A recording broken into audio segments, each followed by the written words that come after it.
छत्रपती संभाजीनगर जिल्ह्यातील रांजणगाव शेनपुंजी येथे किरकोळ वादातून एक टपरी चालकाचा दोघा भावांनी खून केल्याची घटना मंगळवारी रात्रीच्या सुमारास घडली। या प्रकरणी पोलिसांनी दोन्ही भावांना ताब्यात घेतलं।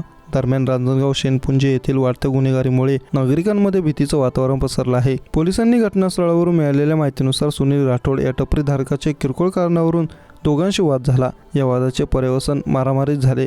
त्यात दोघांनी मिळून राठोड याच्यावर चाकूने सपासप वार करून त्याची हत्या केली। या प्रकरणातील दोन्ही संशयित आरोपी हे सराईत गुन्हेगार आहेत। त्यांच्यावर यापूर्वी देखील गंभीर गुन्हे दाखल असल्याची माहिती पोलिसांनी दिली। दरम्यान या भागात पोलीस चौकी सुरू करावी अशी मागणी स्थानिक नागरिकांनी पोलीस दलात केली आहे।